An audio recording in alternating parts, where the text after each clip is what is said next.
Yo les pido por favor que vayan una vez más a Romanos capítulo 3, carta de Pablo a los Romanos capítulo 3.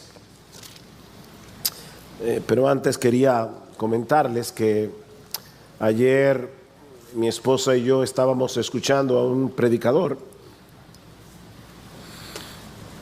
uno de nuestros predicadores favoritos, y él estaba precisamente predicando en Romanos, no capítulo 3, sino otros pasajes de Romanos. Pero una de las cosas que este hombre decía es el hecho de que Romanos es la carta más extraordinaria que alguna vez haya sido escrita. No solamente de la Biblia, es que no hay un documento en el mundo entero como la carta de los Romanos. Y él dio varias pruebas. Una de ellas es el hecho de que Romanos es el libro de la Biblia que ha sido más usado por Dios para salvar pecadores. Es el libro más usado por Dios para que personas vengan de la muerte a la vida. Y eso no les voy a negar que me energizó aún más para querer estar hoy aquí en la mañana predicando el pasaje que vamos a exponer en la mañana de hoy, porque no sabemos cómo el Espíritu Santo se puede estar moviendo en medio nuestro y personas que están sentadas aquí hoy vengan de la muerte a la vida a través de la predicación de la palabra. Y yo quisiera que tú, que eres creyente, tengas esa expectativa. Hoy Dios puede salvar pecadores a través de la predicación de su palabra. Vamos a orar y vamos a pedirle a Él que lo haga y que edifique nuestros corazones. Señor, cuando tu pueblo se acercó a ti en el monte Sinaí, el monte humeaba, la tierra temblaba y se escuchaba un fuerte sonido de bocina, de tal manera que el pueblo estaba aterrado. Y aún Moisés tuvo que declarar que estaba temblando.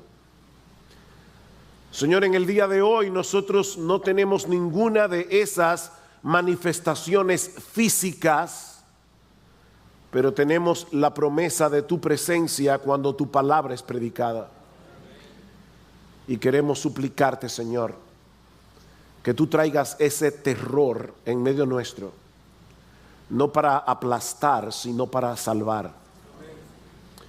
Señor, usa tu palabra hoy en medio nuestro en una forma tan extraordinaria que cuando estemos en tu presencia, aunque no nos enteremos de eso hoy, nosotros sepamos que el 11 de agosto del 2019 muchos pecadores que estaban en la iglesia bíblica del Señor Jesucristo fueron convertidos por el poder de tu palabra. Salva, Señor, para la gloria de tu Hijo, porque te lo pedimos en su nombre. Amén y amén. Yo supongo que a muchos de ustedes les ha pasado lo mismo que a mí, que predicando el evangelio a un incrédulo, de repente la persona comienza a rebatir todo lo que dices, al punto de que casi no te permite hacer una presentación coherente del mensaje del evangelio, porque no bien respondes a una objeción y él ya tiene otra, y otra, y otra. ¿Te ha pasado eso? En ese tipo de situaciones no siempre es fácil tomar una decisión. ¿Detengo este debate o sigo discutiendo? Yo recuerdo cuando estaba en la universidad, me tocó quedarme en el taller de la universidad por un trabajo que debíamos presentar al otro día. Y yo, en medio de la noche, más allá de la medianoche, de repente comenzó una conversación acerca del evangelio. Y algunas personas estaban escuchando, pero un alumno en particular comenzó a hacerme preguntas irónicas y a burlarse de mí por casi 2 horas. Yo era un nuevo creyente en ese momento, tal vez debía haber detenido la discusión, pero no lo hice. No es fácil saber qué hacer, porque no es lo mismo debatir con un incrédulo que sinceramente está tratando de entender lo que tú le estás diciendo y te está haciendo preguntas honestas. ¿Quién es Jesús? ¿En qué consiste la fe? ¿En qué consiste el arrepentimiento? Son preguntas que deben ser respondidas. Pero eso no es lo mismo que enredarse en una discusión con una persona que en su necedad está tratando de estorbar tu predicación. Bueno, en el pasaje que vamos a considerar en esta mañana, siguiendo nuestro estudio en la carta a los Romanos, encontramos un buen ejemplo de cómo lidiar con este tipo de situaciones.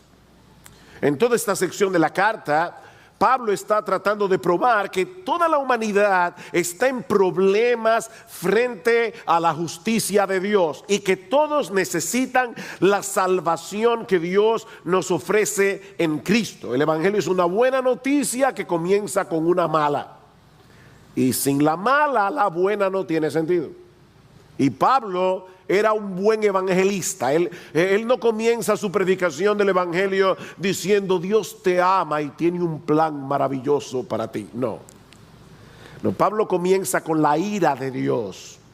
Pablo comienza tratando de mostrar que todos nosotros estamos en pecado, que todos nosotros estamos en problemas cuando tengamos que presentarnos y comparecer delante del tribunal de Dios. A menos que aceptemos como un regalo la justicia que Él mismo nos ofrece por medio de la fe en el Señor Jesucristo. Eso es lo que Pablo está tratando de demostrar en la primera sección de la carta a los Romanos. En Romanos capítulo 1, versículo 18 hasta el final del capítulo 1, Pablo analiza la condición del mundo pagano. Del mundo pagano en general, para llegar a la conclusión, para llegar al veredicto de que todos son culpables. Aunque no tengan la Biblia en las manos, ellos tienen la creación y deberían llegar a la conclusión de que existe un Dios, de que nosotros vamos a tener que presentarnos delante de Él algún día para darle cuentas. Luego Pablo pone su atención en las personas decentes y moralistas de este mundo, en los primeros 16 versículos del capítulo 2, pero llega al mismo veredicto: son culpables con todo y su moralismo. Y finalmente Pablo se concentra en los judíos, en Romanos capítulo 2, versículo 17 hasta el versículo 29. Ahora, este caso es más complejo que los anteriores, porque los judíos eran el pueblo escogido por Dios, era la nación más privilegiada del Antiguo Testamento. Sin embargo, Pablo llega a la conclusión de que a pesar de todos sus privilegios, ¿saben qué? Los judíos también son culpables. Todos somos culpables. Ahora, eso plantea un problema con el que Pablo va a tener que lidiar en los primeros 8 versículos del capítulo 3 que Eric leyó hace un momento. Antes de proseguir con su presentación del Evangelio, Pablo tiene que resolver este problema, porque Pablo conocía muy bien a los judíos. Recuerden que él era judío. Ese era su trasfondo. Y no solamente judío, Pablo era un opositor férreo en contra del evangelio. Pablo odiaba el cristianismo cuando no era creyente. Y lo que tenemos en este pasaje, Romanos capítulo 3, versículos 1 al 8, es una discusión, es un debate entre Pablo y un judío imaginario que está tratando de rebatir la conclusión a la que Pablo acaba de llegar con respecto a la nación de Israel. Ahora, yo no sé qué impresión tú tuviste cuando Eric leyó el pasaje. ¿Te pareció un pasaje fácil o te pareció un pasaje difícil? No sé cuál fue tu impresión, pero déjeme decirles de entrada que los comentaristas entienden que esta es una de las secciones más difíciles de toda la carta a los romanos, porque los argumentos y los contraargumentos que Pablo presenta en este debate no son familiares a nuestro oído contemporáneo. Es como de repente llegar a una discusión donde hay un astrofísico cristiano discutiendo con otro astrofísico ateo. Y tú estás allí oyendo la conversación como un pollo viendo televisión. Tú no entiendes qué es lo que está pasando ahí. Bueno, este es un pasaje difícil. Nosotros de repente llegamos a una discusión entre una mente tan brillante como la de Pablo, y además inspirado por el Espíritu Santo, debatiendo con un judío, recordando que Pablo entendía la psicología del judío. Pablo, de hecho, algunos comentaristas dicen, Pablo aquí está discutiendo con Pablo. O sea, es el Pablo convertido discutiendo con el Pablo inconverso, porque muchísimas veces mientras Pablo predicaba el evangelio en el mundo grecorromano se encontró con judíos que le levantaron estos mismos argumentos. En el libro de los Hechos dice, y Pablo argumentaba con los judíos. No nos dicen qué era lo que él argumentaba, pero aquí tenemos un buen ejemplo. Así que el contendiente con el que Pablo está hablando aquí es imaginario, pero los argumentos no lo son. Son argumentos reales que Pablo tuvo que responder mientras predicaba el evangelio entre los judíos. Ahora, como este pasaje es difícil, permítanme darles un vistazo general de lo que está pasando aquí. Aquí hay 4 objeciones y 4 respuestas de Pablo. Así que déjenme darles un vistazo rápido de qué trata la discusión, y entonces después vamos a poder entender mejor el pasaje. La primera, o el primer argumento del judío es acerca de su ventaja como parte del pueblo de Israel. Pablo acaba de decir en el versículo 28 y 29 del capítulo anterior, que estudiamos la semana pasada, Pablo acaba de decir que el verdadero judío es aquel a quien Dios le ha circuncidado el corazón. ¿Recuerdan? Sin importar la raza, sin importar la nacionalidad. Y eso levanta la primera objeción, versículo 1 del capítulo 3. ¿Cuál es entonces la ventaja del judío? ¿O cuál el beneficio de la circuncisión?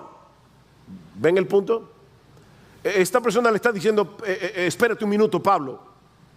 ¿Tú estás queriendo decir que el judío no tiene ninguna ventaja sobre los gentiles?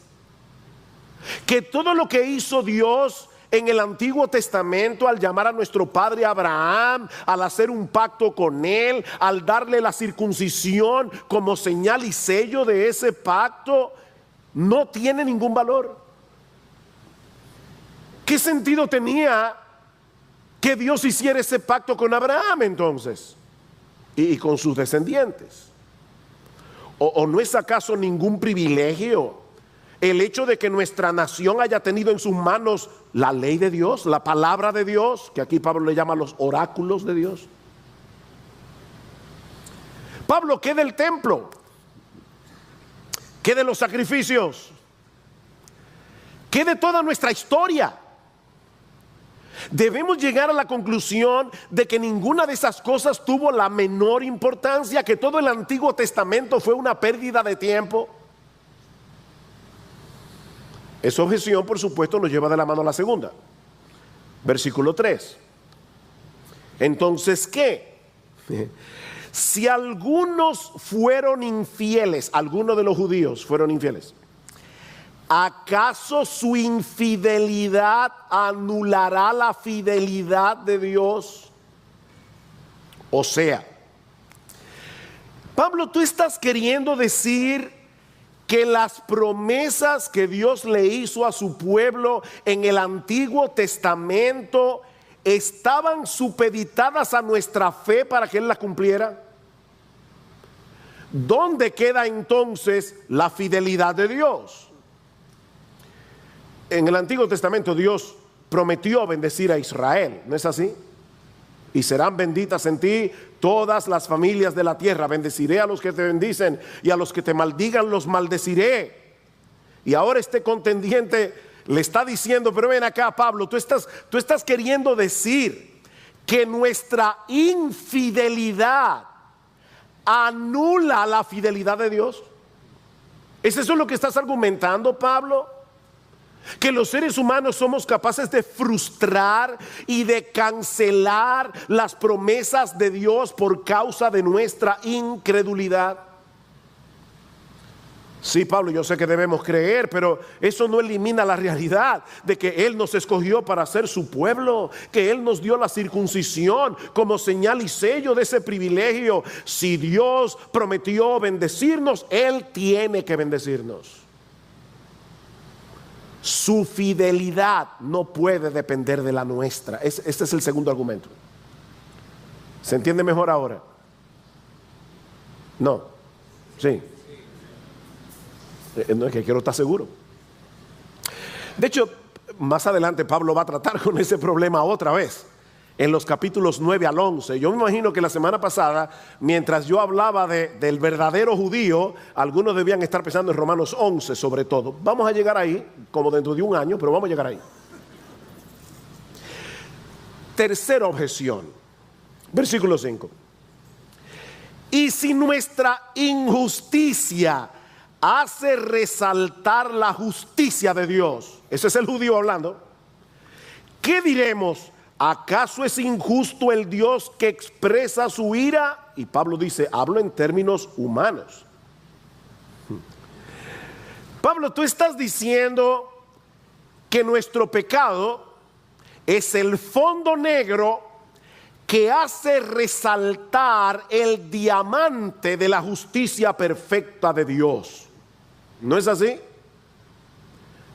Debemos concluir entonces que nuestra injusticia es una bendición, porque es lo que hace posible que Dios haga un despliegue más amplio de su propia justicia. Ese es el judío, recuerden, él está argumentando con Pablo. ¿Cómo es posible entonces, Pablo, que Dios derrame su ira sobre nosotros por causa de nuestros pecados, si nuestros pecados son los que hacen posible que la gloria de Dios brille más esplendorosamente en su plan de salvación? Dios no debería castigarnos por nuestros pecados, porque al final de cuentas le estamos haciendo un favor al pecar. Dios debería darnos las gracias por nuestros pecados, porque nuestra injusticia es necesaria para que Dios pueda manifestar su justicia. La cuarta y última objeción es similar, pero desde otra perspectiva. Versículo 7. Pero si por mi mentira la verdad de Dios abundó para su gloria, ¿por qué también soy yo aún juzgado como pecador? ¿Y por qué no decir? Y Pablo añade, como se nos calumnia y como algunos afirman que nosotros decimos, hagamos el mal para que venga el bien. O sea, Pablo está diciendo, y eso es una de los argumentos del catolicismo romano contra el protestantismo. Ustedes dicen que la salvación es por gracia, que no es por obras. Pues entonces yo me voy a convertir y voy a vivir como me dé la gana, porque a final de cuentas la salvación depende de Cristo, no de mí. Y Pablo dice, sí se nos calumnia que nosotros decimos eso, pero no es lo que decimos. Es una calumnia. Pablo, si Dios es glorificado al mostrar misericordia a los pecadores, debemos llegar a la conclusión de que mientras más grande es el pecado, más grande la misericordia. Lo que implica un mayor despliegue de la gloria de Dios. ¿No deberíamos entonces pecar lo más posible para que cuando Dios nos perdone, su gloria sea todavía más evidente? De hecho, ustedes se sorprenderían la cantidad de cristianos que piensan eso. Wow, si yo hubiera tenido un testimonio bien fuerte, de eso así que yo era ladrón, drogadicto, alcohólico, pero Dios me rescató, pero yo nací en un hogar cristiano, como que eso no le da mucha gloria a Dios. O sea, vale más la pena pecar mucho para que la salvación se vea bien poderosa, bien potente. O sea que el Salmo 1 no es verdad. Bienaventurado el varón que no anduvo en consejos de malos. No, deberíamos ser lo más malo posible. Para que cuando yo dé mi testimonio la gente diga, wow, y Dios salvó a ese tipo, ¿sí? Pablo, si mi pecado, ese es el argumento, si mi pecado hace que Dios se vea mejor, deberíamos pecar más para que su gloria brille más. ¿Es eso lo que tú estás diciendo, Pablo? ¿Que debemos hacer males para que vengan bienes? Ven ahí, ¿debemos hacer males para que vengan bienes? Bueno, mis hermanos, ya ustedes tienen el pasaje, pero el culto no se ha acabado. Yo no he empezado a la prédica. Esta es la introducción, para que ustedes vean un panorama general de qué se trata el pasaje. Y yo espero que ahora lo entiendas mejor que cuando se leyó hace un rato sin explicación. Eso es lo que el objetor de Pablo está argumentando contra él. Esta persona no quiere reconocer su necesidad del evangelio, no quiere reconocer su necesidad de un salvador. Y por eso está levantando una muralla de protección contra la predicación de Pablo. Y yo estoy seguro que hay algunos aquí, tal vez más que algunos, que cuando vienen a la iglesia y escuchan la palabra predicada, ellos ponen el mismo muro de protección. Que yo espero, con el poder del Espíritu Santo y de su palabra, derribar en la mañana de hoy. Antes de ver cómo Pablo responde estas preguntas, permítame tomar unos minutos para ver la naturaleza de estas objeciones. Hay un pastor irlandés, Ted Donnelly, es uno de mis predicadores favoritos, que expuso este pasaje. Y él decía que hay básicamente tres características aquí que nosotros podemos resaltar de estas objeciones del contendiente imaginario de Pablo. Y debo decir por justicia que estoy siguiendo muy de cerca al pastor Ted Donnelly. La primera característica que yo quiero que ustedes noten es que este hombre está desviando la atención de lo que realmente importa. En otras palabras, sus preguntas son irrelevantes. Ninguna de ellas tienen que ver con el problema esencial que Pablo está presentando en su carta a los romanos. ¿Cuál es el problema que Pablo acaba de plantear? Que si Dios es perfectamente justo y nosotros somos injustos, ¿cómo podemos presentarnos delante de Él cuando tengamos que darle cuenta de nuestra vida en su tribunal? Ese es el problema central que Pablo está planteando en su carta. Y sabes qué, mi amigo, ese es un problema que nos compete a todos. A todos, porque algún día todos vamos a comparecer ante el tribunal de Dios. Todas las cosas están desnudas y abiertas a los ojos de aquel a quien tenemos que darle cuentas, dice en Hebreos capítulo 4, versículo 13. Pero el objetor de Pablo quiere desviar la atención. ¿Recuerdan a la mujer samaritana? Señor, me parece que tú eres profeta. ¿Dónde es que debemos adorar? ¿Cuál es la religión verdadera? Desviar la atención a un asunto secundario. Pablo, ¿cuál es el papel de la nación de Israel en la historia de la redención? Ahora, noten que yo no estoy diciendo que este asunto no tiene importancia. No. De hecho, Pablo va a dedicar 3 capítulos más adelante para tratar con ese asunto. No es que no tiene importancia. Lo que estoy diciendo es que en relación a la salvación de tu alma, eso es secundario. Eso no es lo más importante. ¿Han tenido esta experiencia? Tú le estás predicando el evangelio a un pecador. Le dices, mira lo que dice la ley, mírate en ese espejo. Él está comenzando a sentir el gusanito de la culpa. ¿Y qué hace? Que comienza a hacer las preguntas más absurdas que uno se puede imaginar. ¿Y qué pasó con los dinosaurios?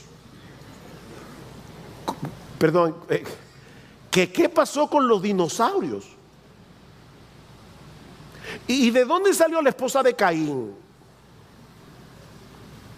¿Le han hecho esa pregunta? No sé si fue mi papá que una vez le dijo a un hombre: venga, tú eres casado. Sí, ¿y para qué tú estás preguntando por la mujer de otro?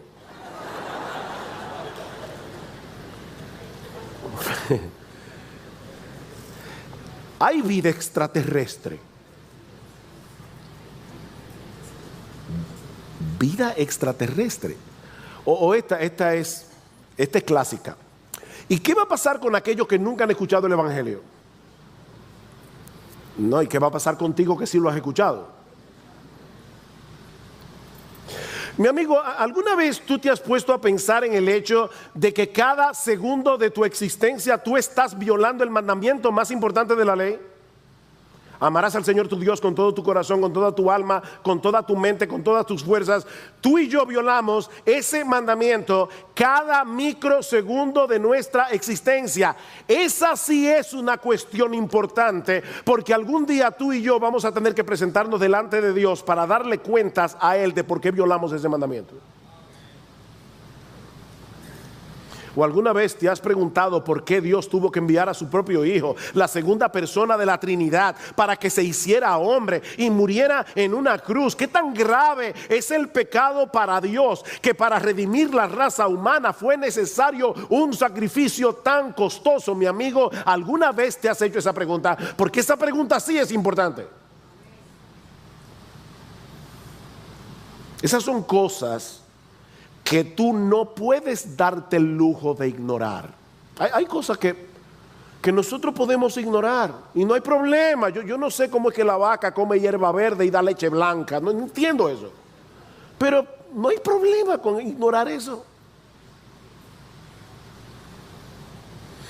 Pero vemos también, en segundo lugar, que estas objeciones no tienen fin.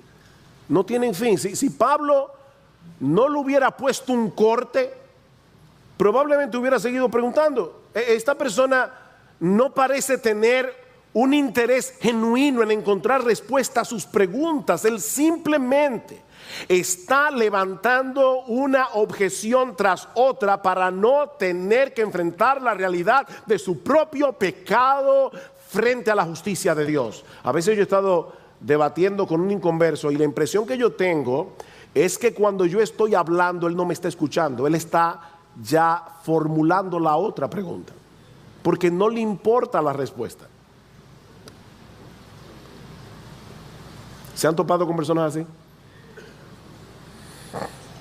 Te hacen una pregunta y no bien terminas de responderla, ya está formulando otra y otra y otra, porque no están interesados en la verdad, sino en justificar su rebeldía contra Dios.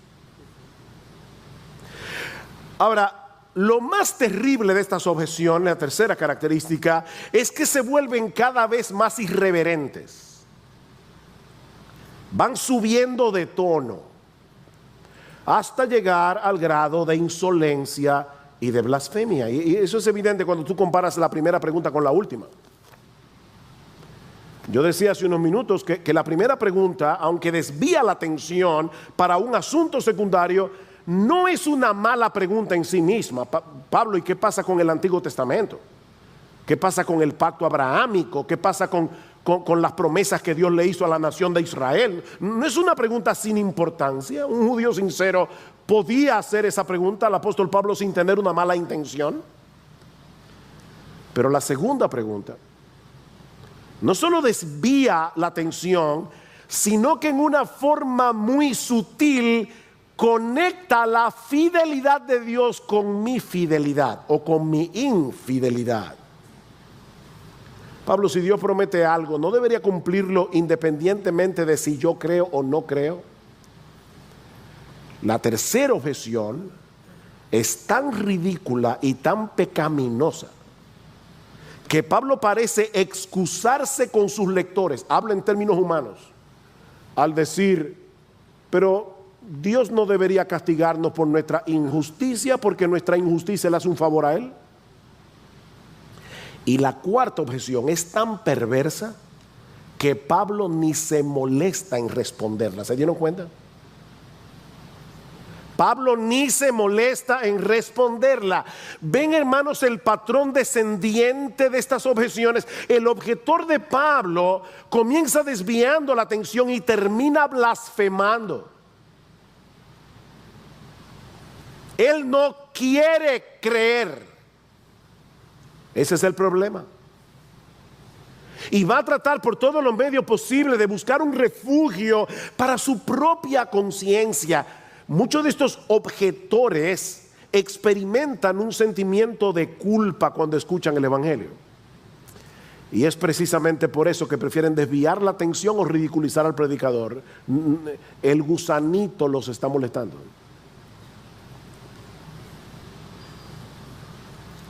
Usando el lenguaje de Pablo en Romanos capítulo 1, ellos prefieren detener con injusticia la verdad antes que reconocer que están en problema por causa de sus pecados y que deben aceptar humildemente, someterse a Dios y recibir por fe la salvación que Él nos ofrece en Cristo.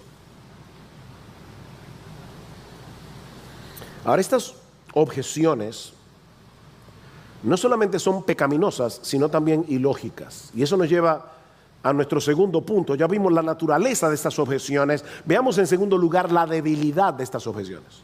La debilidad de estas objeciones. La persona con la que Pablo está debatiendo aquí acaba de escuchar sus argumentos, los argumentos de Pablo, para probar la necesidad que todos tenemos del evangelio, incluyendo los judíos. Eso es lo que Pablo acaba de probar. Pero en vez de querer averiguar un poco más acerca de esto para tratar de entender entonces cómo yo puedo arreglar mis cuentas con Dios, no, él quiere que Pablo responda otras inquietudes. Pablo, primero dame una explicación de las cosas que a mí me inquietan para que luego yo pueda prestarle atención a lo que tú me estás diciendo acerca de Jesús. Hay personas que quieren que les resolvamos todos los misterios de la existencia humana antes de que podamos predicarle el mensaje del evangelio. Imagínense a un paciente al que le diagnostican una enfermedad que tiene el potencial de matarlo,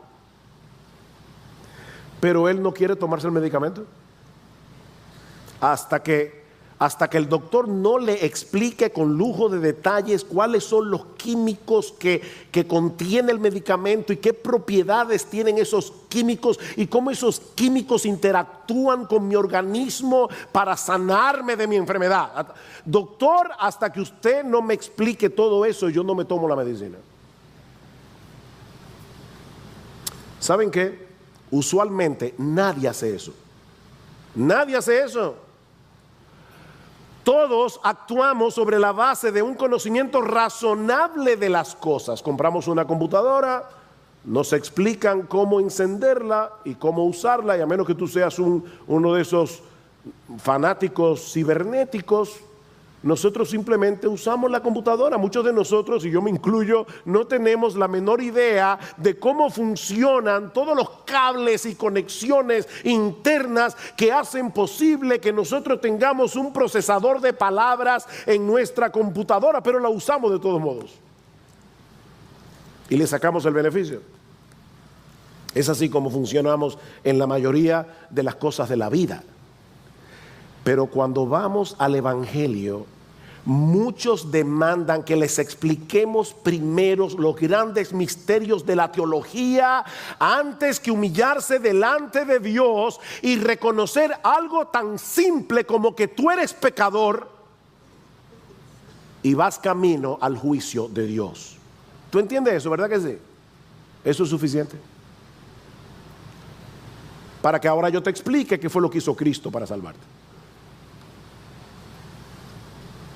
Mi amigo, déjame decirte algo. Hay ciertas preguntas para las que nadie tiene la respuesta. Nadie. Porque tienen que ver con los misterios insondables de la mente y la existencia de Dios. Pero lo que tú y yo necesitamos para venir a Cristo en arrepentimiento y fe está tan claro en la Biblia como la luz del mediodía. Clarísimo. Eres pecador, vas camino a un juicio, pero Dios en su amor y en su bondad envió a su Hijo para que nos sustituyera en la cruz del Calvario, para recibir Él la ira que tú y yo merecemos por causa de nuestros pecados. Dime qué complicación tiene eso.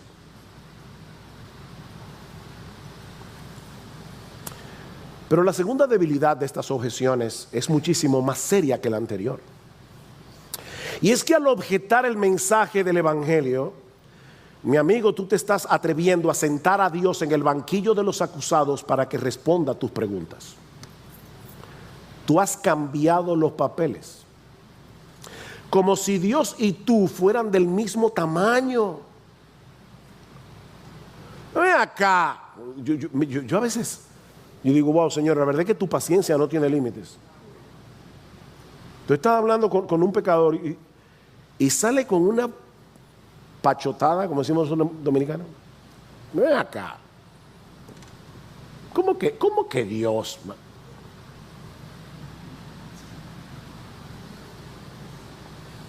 Eso es monstruoso. Eso es monstruoso.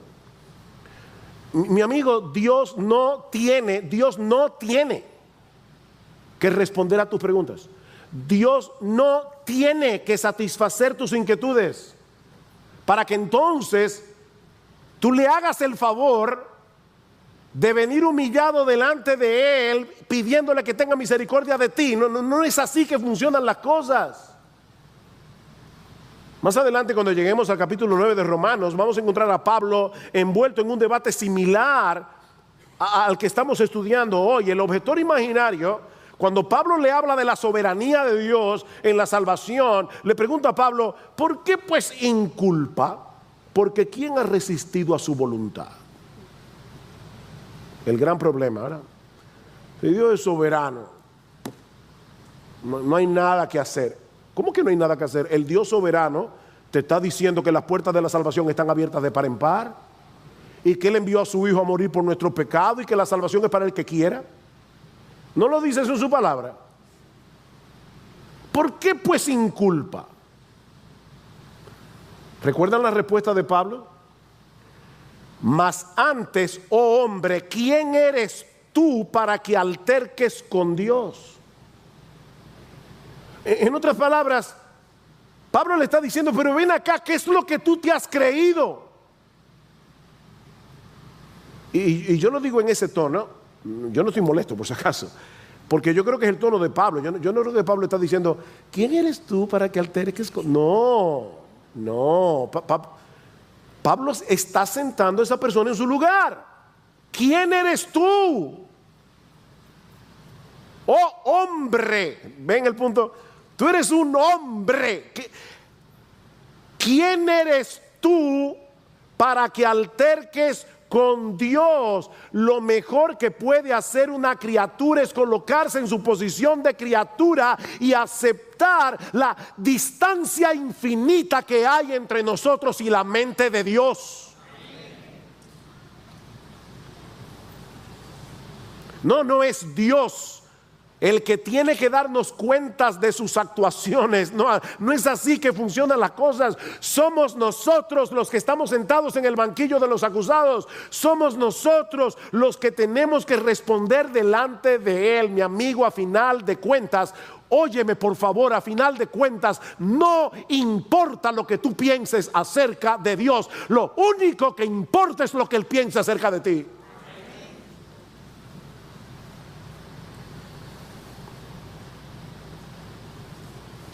¿Cómo responde Pablo a las objeciones de su contendiente? Eso nos lleva a nuestro tercer y último encabezado. Ya vimos la naturaleza de las objeciones, las debilidades de las objeciones. Veamos ahora en tercer lugar la respuesta a las objeciones. Vean una vez más versículos 1 y 2. Primera objeción.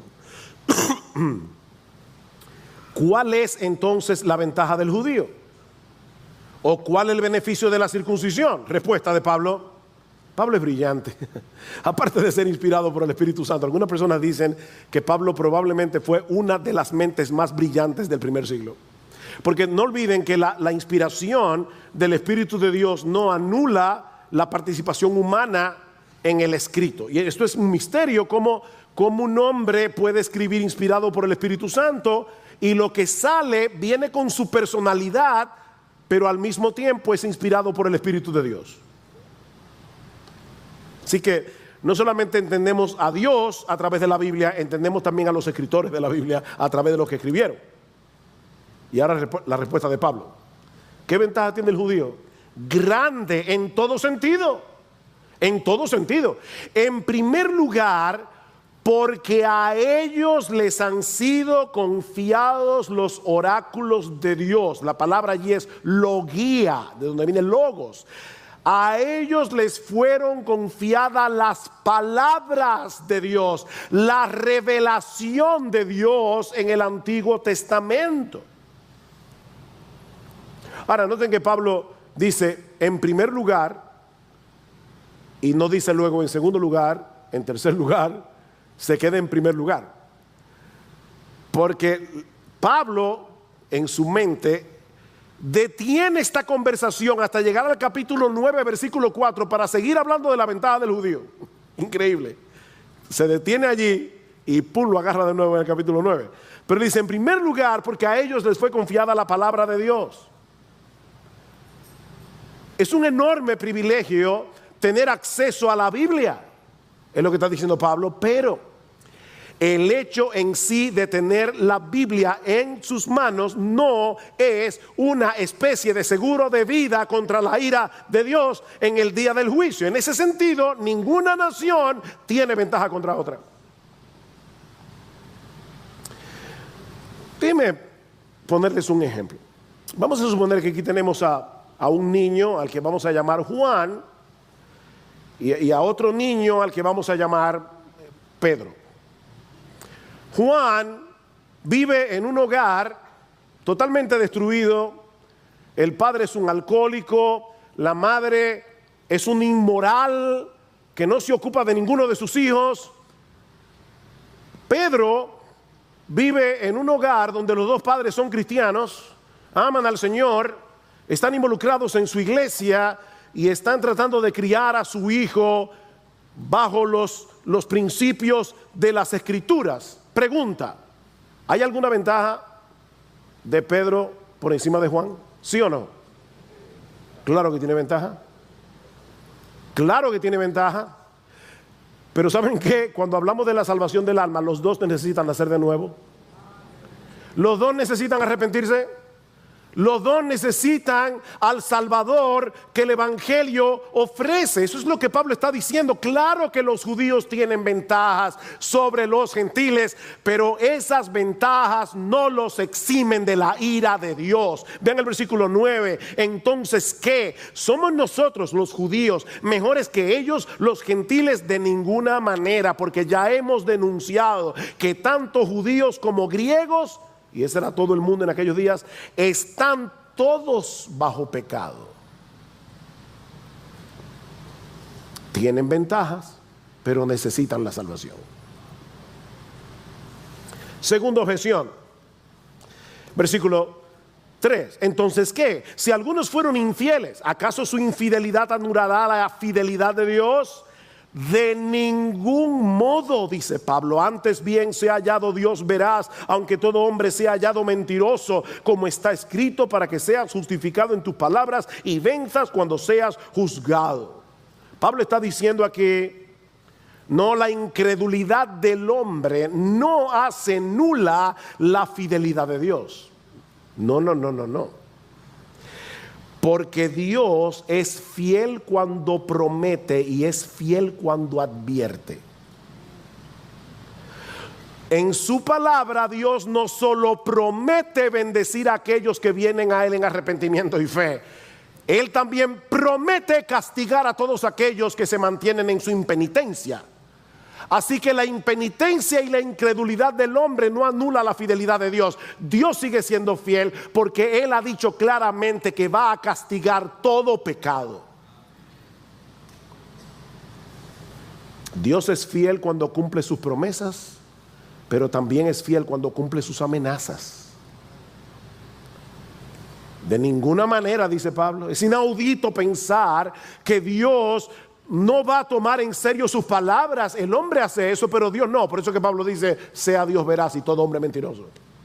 El hombre te dice una cosa, está pensando otra, te promete una cosa, no la cumple, te amenaza, tampoco lo cumple. Dios no es así. Sea Dios veraz. Y para probar su punto, Pablo cita el Salmo 51. Cuando David está confesando su pecado con Betsabé, luego de haber sido confrontado por el profeta Natán. Déjenme leerles el versículo completo que Pablo está citando. En el Salmo 51 dice David, contra ti solo he pecado y he hecho lo malo delante de tus ojos. Y yo estoy confesando esto, dice David, para que seas reconocido justo en tu palabra y tenido por puro en tu juicio. David quiere dejar bien claro que Dios siempre tiene la razón cuando juzga y castiga el pecado, aunque a ti no te parezca así. Dios siempre es justo cuando castiga el pecado. Él siempre será coherente con su carácter santo y justo en cada uno de sus veredictos contra la raza humana. La realidad de nuestro pecado evidencia la realidad de la justa justicia de Dios. Por eso que Pablo más adelante va a decir en Romanos 3:19, dice, ahí está la ley. ¿Sabes para qué? Para que toda boca se cierre. Mira la ley y pregúntate si tú no mereces la ira de Dios. Tercera objeción. Versículos 5 y 6. Y si nuestra injusticia hace resaltar la justicia de Dios, ¿qué diremos? ¿Acaso es injusto el Dios que expresa su ira? Hablo en términos humanos. Y otra vez dice Pablo, de ningún modo. Pues de otra manera, ¿cómo juzgaría Dios al mundo? Esto es brillante. Recuerden, mis hermanos, el proceso de argumentación que hay aquí. El judío con el que Pablo está debatiendo básicamente está argumentando que ya que la injusticia de ellos es una oportunidad para que Dios manifieste las admirables cualidades de su carácter, bondad, perdón, compasión, misericordia, sería injusto que Dios los castigara por su pecado cuando en realidad ellos le estaban haciendo un favor a Dios al pecar. Dios, te estoy dando una oportunidad para que tú te muestres en tu gloria. Ese es el argumento del judío. Pablo le dice, espérate, ese argumento es absurdo. Porque los judíos aceptaban el hecho de que Dios iba a castigar el pecado de las naciones gentiles. Por eso que Pablo dice, oye, entonces ¿cómo Dios va a juzgar al mundo no judío? Pero si el judío tiene razón en lo que acaba de decir, entonces Dios no debería castigar a nadie. ¿No es así? Dios no debería juzgar al mundo. Él debería darle gracias a todo el mundo, no importa de qué nacionalidad sean. Porque si la injusticia de los judíos, como está pensando este judío, ¿verdad? Si la injusticia del judío atrae la bendición de Dios, debemos llegar a la conclusión de que la injusticia de los gentiles también. Así que si Dios tiene que agradecerle al judío por su pecado, debería agradecer también a los gentiles. Pero el judío no iba a aceptar eso, porque no, a los gentiles hay que castigarlo. O sea, es una regla para ti y una regla diferente para él. ¿Se entiende el argumento? Qué genial es Pablo, ¿verdad? Entonces, ¿cómo Dios va a juzgar el mundo? Dios no debería juzgar a nadie. Dios debería llamar a toda la humanidad y decirle, ay, gracias por sus pecados. Eso me permitió mostrar las glorias de mi salvación. Pero él sabe que el judío no va a aceptar eso. Va a decir, no, espérate, no. Yo estoy hablando de los judíos. A los gentiles no, que le den fuego. No es que si tu argumento es correcto, tiene que aplicársele a todo el mundo.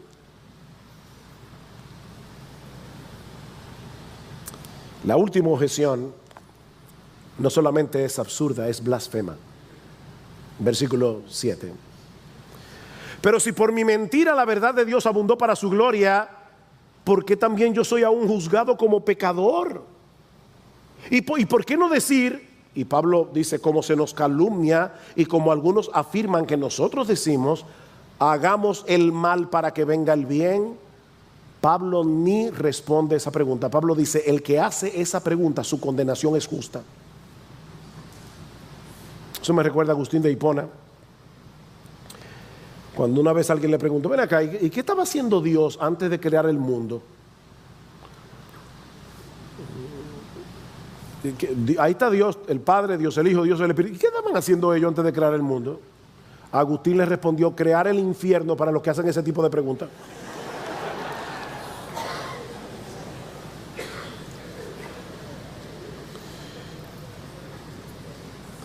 De paso, esto nos enseña, mis hermanos, que nosotros necesitamos sabiduría para saber cuándo llegó la hora de detener la discusión. Hay un momento en que hay que decirle, stop.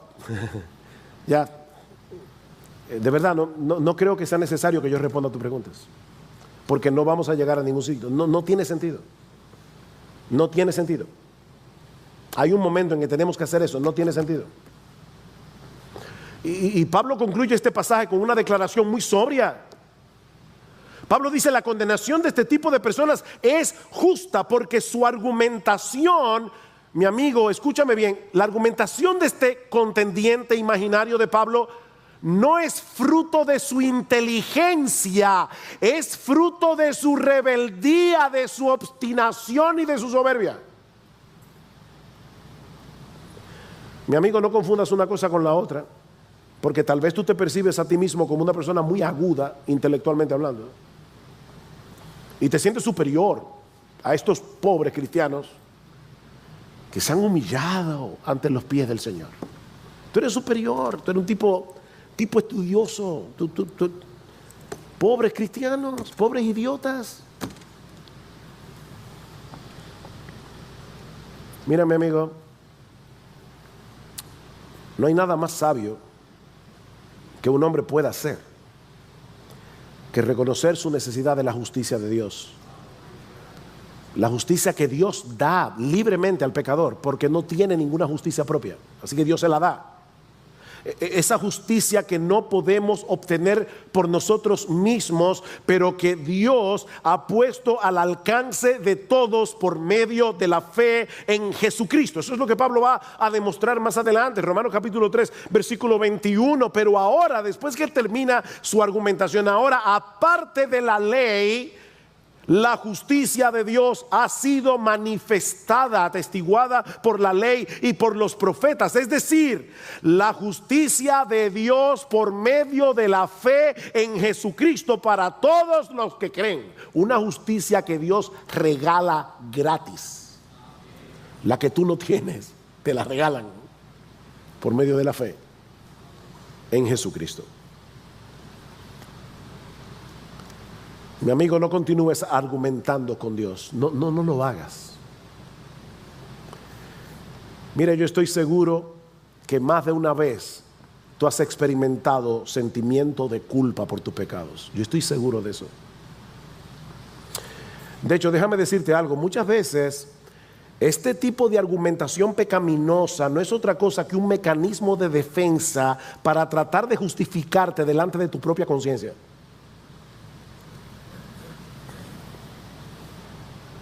Y es posible que estos argumentos calmen momentáneamente ese sentimiento de culpa. Pero créeme, mi amigo, ningún argumento será demasiado bueno como para escapar del justo juicio de Dios cuando tengas que presentarte delante de su tribunal para dar cuentas de ti. Se acabaron los argumentos.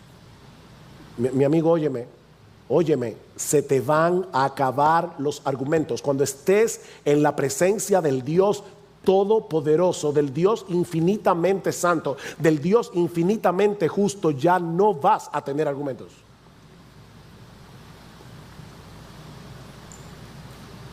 Mi amigo, deja esa discusión inútil. Deja ya esa discusión inútil. Y ven a Cristo en arrepentimiento y fe. Porque las puertas de la salvación siguen abiertas de par en par para todo aquel que cree. Porque ese Dios que es infinitamente justo también es infinitamente bueno. Él es infinitamente bueno. Y Él ha diseñado un plan de salvación que es impresionante. La ira que tú y yo merecemos por causa de nuestros pecados, Jesucristo voluntariamente decidió asumirla en la cruz del Calvario. Voluntariamente. Señor, castígame a mí, para que de esa manera Dios siga siendo justo. El pecado fue castigado, pero al mismo tiempo es el que justifica al que es de la fe de Jesús. El justo que justifica. Oh, mi amigo, ven ahora. Habíamos orado al principio que Dios salvara ahora. Y yo te quiero persuadir. Yo sé que mis palabras no pueden hacerlo, pero en una forma misteriosa Dios usa al predicador para que su Espíritu Santo, a través de su predicación, llame a los pecadores al arrepentimiento. El Espíritu y la esposa dicen ven. La esposa es la iglesia. Mi amigo, aquí está el Espíritu a través de su palabra. Aquí está la esposa del Cordero diciéndote ven. Ven. Ven ahora, no mañana, no esta noche. Ahora, mi amigo, clamando por misericordia, y misericordia te será otorgada, porque nuestro Dios es fiel y Él dice en su palabra que si vienes a Él confiando en Jesús, aunque tus pecados fueren como la grana, como la nieve serán emblanquecidos, aunque fueren rojos como el carmesí, vendrán a ser como blanca lana.